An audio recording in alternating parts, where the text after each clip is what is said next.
सारी चीजें होंगी वो आपको टेलीग्राम पर प्रोवाइड करूंगा मैं। लिंक डिस्क्रिप्शन में है टेलीग्राम का, आप जाकर ज्वाइन कर सकते हैं। और चैनल पे नए हो, अभी तक सब्सक्राइब नहीं किया है तो यूट्यूब चैनल को सब्सक्राइब करके बेल आइकन प्रेस करके ऑल कर दो, ताकि आपको सभी वीडियोस का नोटिफिकेशन मिलता रहे। इंडियन नेवी MRSSR की बेस्ट तरीके से प्रिपरेशन यहां पर कराऊंगा मैं। एक और चीज, अगर आप क्विजेस लगाना चाहते हो और जो मैं टेस्ट अभी करा रहा हूं इसको आप क्विज के मोड में लगाना चाहते हो, तो आपको बता दूं डिस्क्रिप्शन में लिंक है रक्षक ऐप का, वहां से जाकर के इंस्टॉल कर लो उसे, वहीं पर आपको ये क्विज के रूप में मिल जाएंगे क्वेश्चंस।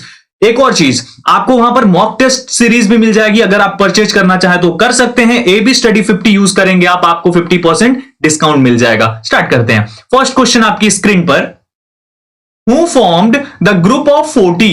ये क्वेश्चन जो है बहुत इंपॉर्टेंट है। चालीसा दल का गठन किसने करा था? रजिया सुल्ताना, इल्तुतमिश, अलाउद्दीन खिलजी और बलबन। इसका सही जवाब हो जाएगा ऑप्शन नंबर बी, यानी इल्तुतमिश ने जो है वो चालीसा दल का गठन करा था, ग्रुप ऑफ 40 का गठन करा था। Question number 2, what is the minimum age a person should be to become a member of the Rajya Sabha? Rajya Sabha में सदस्य बनने के लिए किसी भी व्यक्ति की कम से कम आयु कितनी होनी चाहिए? 30, 35, 25 और 21 साल। इसका सही जवाब हो जाएगा ऑप्शन नंबर ए, यानी कि आपकी मिनिमम एज 30 साल होनी चाहिए अगर आप राज्यसभा के सदस्य बनना चाहते हैं, और मिनिमम एज 25 साल होनी चाहिए अगर आप लोकसभा के सदस्य बनना चाहते हैं तो। ठीक है, अगला क्वेश्चन आपकी स्क्रीन पर, क्वेश्चन नंबर 3, ब्रह्म समाज के संस्थापक कौन थे? रामकृष्ण परमहंस, स्वामी विवेकानंद, राजा राम मोहन रॉय और स्वामी दयानंद सरस्वती। इसका बिल्कुल सही जवाब हो जाएगा ऑप्शन सी, यानी कि राजा राम मोहन रॉय ने ब्रह्म समाज की स्थापना की थी 1828 में। कब? 1828 ईस्वी में। आप लोग ये भी नोट करके रख लेना, काफी ज्यादा इंपॉर्टेंट है, आपके एग्जाम में भी ये भी आ सकता है कि ब्रह्म समाज के संस्थापक कौन थे और साथ में कब उन्होंने स्थापना की थी। ठीक है, क्वेश्चन नंबर 4, खालसा पंथ की स्थापना कब की गई? व्हेन वाज द खालसा पंथ एस्टैब्लिश्ड? 1599, 1699, 1707, 1657। इसका बिल्कुल सही जवाब ऑप्शन नंबर बी हो जाएगा, यानी कि 1699 में, 1699 में खालसा पंथ को स्थापित करा गया था। यह आप लोग याद रखिएगा। क्वेश्चन नंबर 5 आपकी स्क्रीन पर यह रहा, विश्व का सबसे बड़ा मछली उत्पादक देश कौन सा है? Which is the world's largest fish producing country? Japan, चीन, रूस और USA। इसका सही जवाब हो जाएगा ऑप्शन नंबर बी, यानी कि चाइना जो है अभी विश्व में सबसे ज्यादा मछली का उत्पादन करता है। आप लोग याद रखिएगा। कुछ और इंपॉर्टेंट फैक्ट्स हैं, जैसे जापान की कैपिटल आप याद रखिएगा टोक्यो है। टोक्यो क्या है? ये जापान की कैपिटल है। और चाइना की कैपिटल जो है वो आप लोगों को पता है कि बीजिंग है। रसिया की कैपिटल जो है वो मॉस्को है और USA की कैपिटल वॉशिंगटन DC है। USA यानी United states of America. Question number 6, Which president has also been the speaker of the Lok Sabha? कौन से राष्ट्रपति लोकसभा अध्यक्ष भी रहे? फखरुद्दीन अली अहमद, डॉक्टर शंकर दयाल शर्मा, डॉक्टर जाकिर हुसैन और नीलम संजीव रेड्डी। इसका सही जवाब ऑप्शन डी हो जाएगा। नीलम संजीव रेड्डी जो हैं ये लोकसभा अध्यक्ष भी रहे हैं। Question number 7, Whom was the only unopposed president of India? भारत के एकमात्र निर्विरोध चुने गए राष्ट्रपति कौन थे? Fakhruddin Ali Ahmed, doctor Shankar Dayal Sharma, doctor V Giri और नीलम संजीव रेड्डी। इसका सही जवाब भी ऑप्शन डी हो जाएगा। नीलम संजीव रेड्डी एकमात्र व्यक्ति हैं जिन्होंने कि निर्विरोध चुनाव जीता था, जो कि निर्विरोध, कोई भी विरोध नहीं हुआ था इनके राष्ट्रपति बनने में, और ये लोकसभा स्पीकर भी रहे थे। क्वेश्चन नंबर 8, राज्यसभा के सदस्यों का कार्यकाल कितना होता है? What is the tenure of the member of Rajya Sabha? 4 वर्ष, 5 वर्ष, 6 वर्ष और 2 वर्ष। इसका सही जवाब हो जाएगा ऑप्शन नंबर सी, यानी कि 6 वर्ष। राज्यसभा के जितने भी सदस्य होते हैं, टोटल नंबर ऑफ मेंबर्स संविधान के अनुसार 250 हैं इसमें, जिसमें से कि 12 जो होते हैं वो सिलेक्ट होते हैं राष्ट्रपति यानी प्रेसिडेंट के द्वारा। 6 वर्ष का कार्यकाल होता है। एक और बात आपको बता दूं, प्रत्येक 2 वर्ष पे, एवरी 2 ईयर पे 1/4 3 मेंबर्स जो होते हैं राज्यसभा के वो रिटायर हो जाते हैं, वो अवकाश प्राप्त कर लेते हैं। ये आप लोग ध्यान रखिएगा। Question number 9, in how many days the vacancy of the president has to be filled. राष्ट्रपति का जो रिक्त स्थान होता है कितने दिनों में भर लिया जाना होता है? 1 महीने में, 3 महीने में, 14 दिन में और 6 महीने में। इसका सही जवाब हो जाएगा क्वेश्चन नंबर 9 का ऑप्शन डी, यानी कि 6 महीने तक कार्यवाहक राष्ट्रपति रह सकते हैं। उसके बाद राष्ट्रपति का जो रिक्त स्थान है, अगर कोई नहीं है राष्ट्रपति, तो उसे भर लेना है आपको किसी भी प्रकार से। भारत की बात हो रही है यहां पर, यह भी आप लोग ध्यान रखिएगा। क्वेश्चन नंबर 10, 7 टापुओं का शहर किसे कहा जाता है? Which is called the city of 7 islands. Mumbai को, कराची को, पेरिस को और टोक्यो को। इसका सही जवाब हो जाएगा ऑप्शन ए, यानी कि मुंबई को बोला जाता है 7 टापुओं का शहर। ये आप लोग याद रखिएगा। और मुंबई जो है हमारी वित्तीय राजधानी भी है, फाइनेंशियल कैपिटल भी है मुंबई, ये भी आप लोग ध्यान रखिएगा। क्वेश्चन नंबर 11, आधुनिक भारत के जनक के रूप में किसे जाना जाता है? Who is known as the father of modern India. Swami Dayanand Saraswati, उसके बाद है दादा भाई नौरोजी, स्वामी विवेकानंद, राजा राम मोहन रॉय। इसका सही जवाब हो जाएगा ऑप्शन नंबर डी, यानी कि राजा राम मोहन रॉय को आधुनिक भारत के जनक के रूप में भी जाना जाता है। यह भी आप लोग याद रखिएगा। ब्रह्म समाज की स्थापना की इन्होंने, साथ ही साथ सती प्रथा के भी रोक लगाने में इनका अहम योगदान था। Question number 12, who was the first Muslim president of Indian national Congress. भारतीय राष्ट्रीय कांग्रेस जो है उसका प्रथम मुस्लिम अध्यक्ष कौन था या कौन थे? अबुल कलाम आजाद, रफी अहमद किदवई, डॉक्टर जाकिर हुसैन और बकरुद्दीन तैयब जी। इसका सही जवाब ऑप्शन नंबर डी हो जाएगा। बकरुद्दीन तैयब जी जो थे ये भारतीय राष्ट्रीय कांग्रेस के प्रथम मुस्लिम अध्यक्ष थे, याद रखिएगा। और बकरुद्दीन तैयब जी जो हैं, बदरुद्दीन तैयब जी,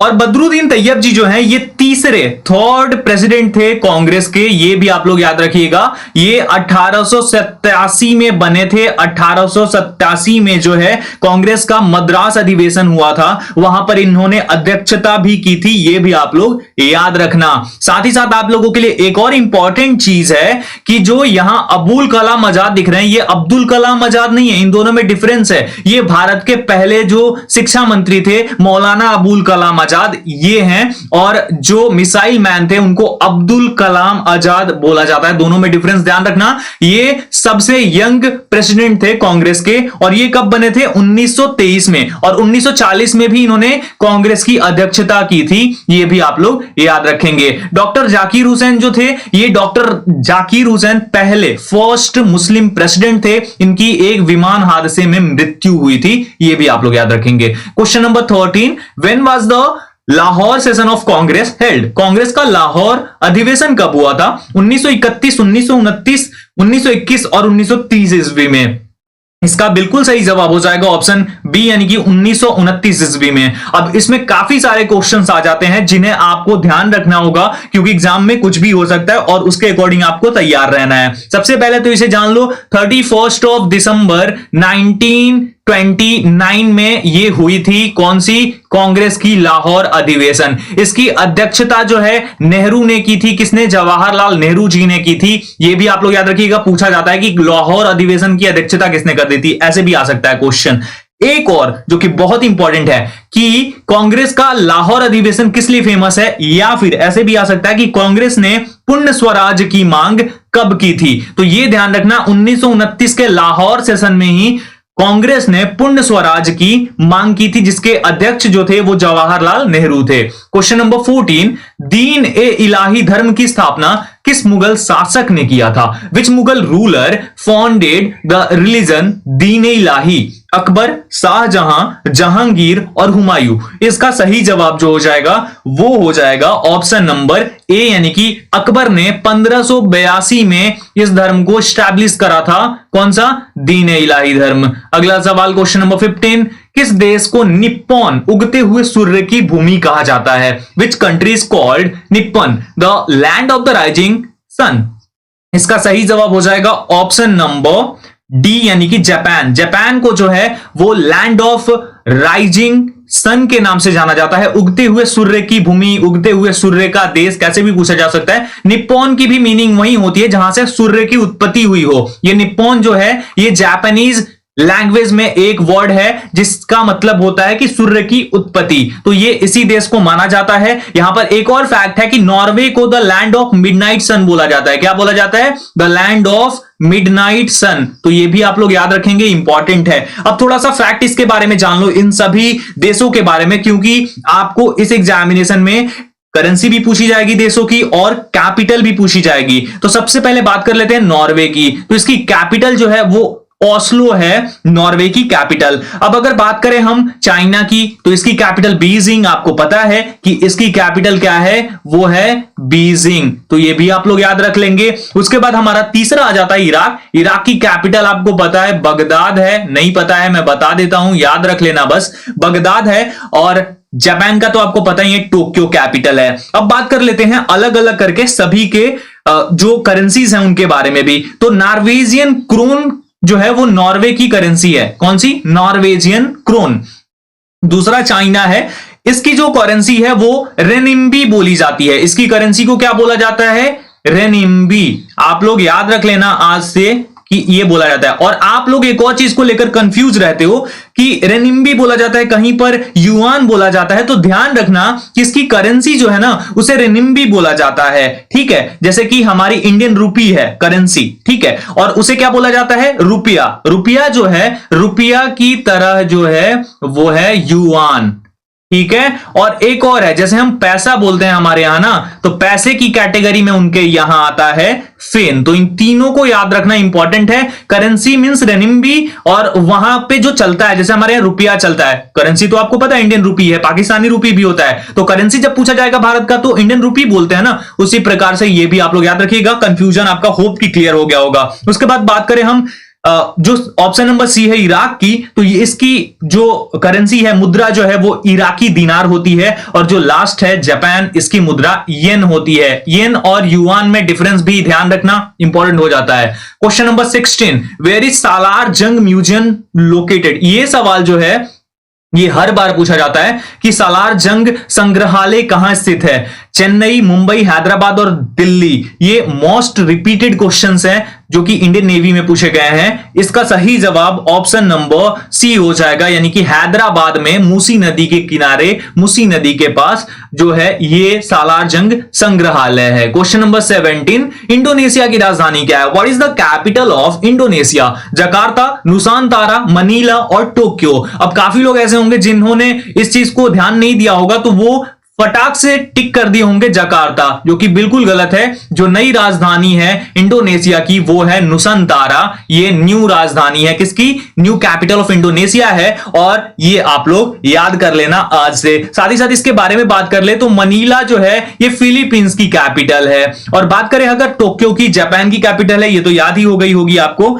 तो ये भी आप लोग याद रखना, काफी इंपॉर्टेंट है। आगे बढ़ते हैं। क्वेश्चन नंबर 18, दक्षिण अफ्रीका की मुद्रा को क्या कहा जाता है? What is the capital of Indonesia is called? टका, येन, रुपया और रैंड। इसका सही जवाब ऑप्शन डी हो जाएगा। रैंड बोला जाता है दक्षिण अफ्रीका की जो मुद्रा है उसे। और आपको यह भी बता दूं कि टका जो है ये बांग्लादेश की मुद्रा है, येन जो है अभी बताया जापान की मुद्रा है, और रुपया जो है इसे भी थोड़ा ध्यान रख लेना, कहीं कहीं अलग भी आ जाएगा, लेकिन रुपया जो है वो बेसिकली मालदीवियन रुपया होता है, मालदीव्स की मुद्रा है। Question number 19, Gandhi Sagar dam is situated on which river? Gandhi Sagar बांध किस नदी पर अवस्थित है? चंबल पर, नर्मदा पर, ब्रह्मपुत्रा पर, ताप्ती पर। इसका सही जवाब ऑप्शन ए हो जाएगा, यानी कि चंबल नदी पर मौजूद है, स्थित है गांधी सागर बांध। Question number 20, all India Muslim league की स्थापना कब हुई थी? When was the all India Muslim league established in? 1907, 1901, 1906 and 1905। इसका सही जवाब हो जाएगा ऑप्शन नंबर सी, 1906 में ऑल इंडिया मुस्लिम लीग की स्थापना हुई थी। कहां पर हुई थी? ढाका में हुई थी। और इसमें अजलान शाह के साथ साथ जो आप सुनते हैं अजलान शाह, जी हां, आगा खां, मोहम्मद अली जिन्ना, ये सभी संस्थापक थे। क्वेश्चन नंबर 21, पूना पैक्ट कब हुआ था? When was the Poona pact concluded? 1932, 1940, 1925 और 1928। इसका सही जवाब ऑप्शन नंबर ए हो जाएगा 1932। 1932 में पूना पैक्ट हुआ था। पूना समझौता बोलते हैं। यरवदा जेल है पुणे की, वहीं पर यह समझौता हुआ था। यह आप लोग याद रखिएगा। डेट जो थी वो भी आप लोग याद कर लेना। जो डेट थी वो 24 सितंबर की थी। और किसके बीच में हुआ था? बी आर अंबेडकर, बाबा साहब अंबेडकर जो हैं उनके और हमारे गांधी जी के बीच में, इन दोनों के बीच में यह समझौता हुआ था। यह भी आप लोग याद रखेंगे, इंपॉर्टेंट है। 22, स्वराज पार्टी की स्थापना किसने की? Who founded the Swaraj party? इसका सही जवाब हो जाएगा ऑप्शन ए, यानी चित्तरंजन दास और मोतीलाल नेहरू। इन दोनों ने मिलकर स्वराज पार्टी की स्थापना की थी। यह भी आप लोग याद रखिएगा कि स्वराज पार्टी की स्थापना जो हुई थी वो 1 जनवरी 1923 1923 में हुई थी। ठीक है। Question number 23, who was the first chief justice of independent India? स्वतंत्र भारत के पहले मुख्य न्यायाधीश कौन थे? के जी बालकृष्णन, एम पतंजलि शास्त्री, बीजन कुमार मुखर्जी और एच जे कानिया। इसका सही जवाब ऑप्शन डी हो जाएगा। H J Kania was the first chief justice of independent India. आप लोगों से एक सवाल, अभी वर्तमान में कौन है हमारे सीजेआई?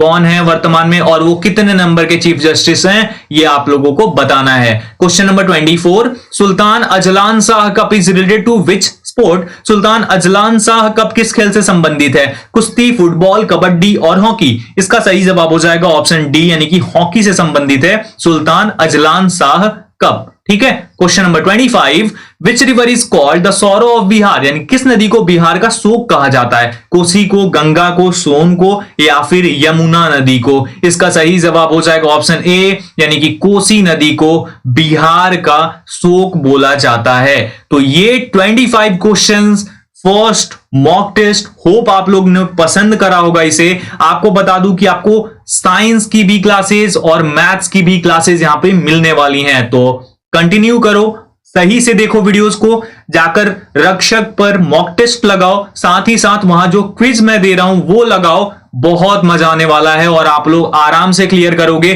गारंटी देता हूं। 25 आउट ऑफ 25 इसमें करोगे और बाकियों में भी बहुत अच्छा स्कोर करोगे। बस वीडियोस को फॉलो करते रहो। लिंक डिस्क्रिप्शन में है टेलीग्राम का, और ये देख लो, इंडियन नेवी स्पेशल ग्रुप है, ये डाउट सॉल्विंग ग्रुप है स्टडी विद अभिषेक, और ये मेन चैनल है स्टडी विद अभिषेक। जाकर जल्दी से इन तीनों को ज्वाइन कर लो। डिस्क्रिप्शन में दिए गए लिंक के थ्रू इंस्टॉल कर लो रक्षक ऐप को भी, उसका भी लिंक डिस्क्रिप्शन में है। और वीडियो को अभी तक लाइक नहीं किया तो लाइक कर दो भाई, शेयर कर दो ताकि और लोगों के पास पहुंच सके। और चैनल पे नए हो तो सब्सक्राइब करके बेल आइकन प्रेस करके ऑल कर लो, तभी आपको सभी वीडियोस की नोटिफिकेशन मिल जाएगी। साथ ही साथ सभी अपडेट्स और नोटिफिकेशन यहां पर मिलती रहेंगी, छोटी छोटी जो होगी। और एक और चीज, आप लोग अगर रक्षक को सपोर्ट करोगे वो जल्दी आगे बढ़ेगी, और वो इंडियन नेवी पे ही फोकस्ड ऐप है, तो बहुत ज्यादा फायदा होने वाला है इंडियन नेवी कैंडिडेट्स को। तो जाओ ज्वाइन करो, फायदा उठाओ। फिलहाल इतना ही, मिलता हूं एक और वीडियो के साथ। तब तक अपना ख्याल रखिए, अपनी फैमिली का ख्याल रखिए। Thank you so much everyone. जय हिंद।